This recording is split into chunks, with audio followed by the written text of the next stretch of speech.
Assalamualaikum warahmatullahi wabarakatuh. Baru saja selesai solat zuhur, nak pulang semula ke hotel. Saya kalau ke Masjidil Haram, saya suka masuk pintu 89, pintu 90. Depan saya ni nampak ada jemaah Malaysia Muassasah. Pada tahu sebab tengok beg selingnya ialah beg Islam. Tapi kawasan tempat pintu masuk 89, 90, saya perasan jarang melihat jemaah Muassasah. Mungkin mereka duduk di kawasan hotel yang tidak memerlukan mereka masuk melalui pintu ni. Kalau duduk di Abrat Janandria, mereka akan masuk melalui pintu Babus Salam.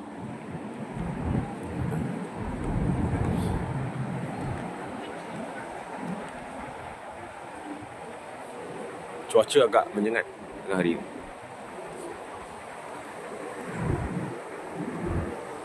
Clock Tower. Petang ni insya-Allah bahasa saya akan ke Museum Clock Tower tu. Tak pernah. Walaupun saya sebagai mutawif, belum pernah lagi saya bawa jemaah untuk sampai ke puncak jam, menara jam tu. Jadi insya-Allah lepas asar ni kami ada program untuk melawat Clock Tower, menara jam.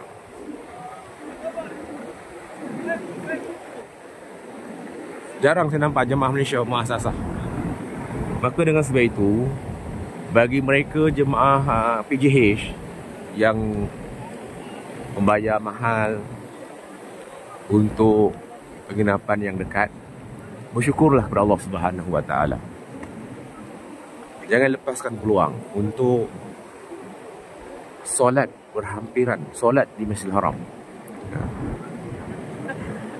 Jemaah Muassasah yang hotel yang mungkin 1 kilometer pun sanggup jalan kaki jauh.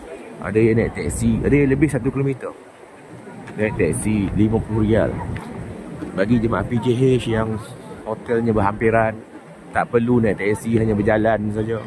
Jalan kaki pun tak sampai 10 minit. Ambillah peluang. Nikmat mana yang nak didustakan? Pergi ke Masjidil Haram, solat berjemaah. Jangan solat di dalam bilik ataupun solat di surau. Melainkan kalau demam tu lain cerita. Ni kalau sihat, badan kuat, muda lagi, ya, kita pun tak tahu bila lagi kita akan datang ke sini. Mungkin ni yang terakhir. Wallahu alam. Ajal kematian Allah yang tentukan. Maka ambillah peluang.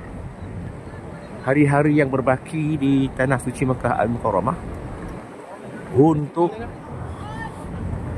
solat di Masjidil Haram, solat berjemaah. Dan bagi mereka yang sudah pulang ke tanah air, terus kekal istiqamah. Sama-sama kita terus kekal istiqamah solat berjemaah, khususnya orang lelaki. Orang lelaki, sebaik-baiknya pergilah solat di masjid berhampiran di rumah kita atau di surau. Kalau kita mahu mati dalam keadaan baik, mati husnul khatimah, mulakan dengan solat. Solat tu tiang agama. InsyaAllah kalau kita solat dalam keadaan baik, pada waktu yang terbaik, di tempat yang terbaik, bersama orang yang baik-baik, insyaAllah kita akan berakhir dengan baik. Nak cari kawan yang baik, pergilah di tempat yang baik selalu. Tidak adalah tempat yang baik melainkan di rumah Allah Subhanahu Wa Taala, tempat yang sering menyebut nama-nama Allah, Tuhan yang Maha Baik. Jadi sekadar itulah yang dapat saya kongsikan.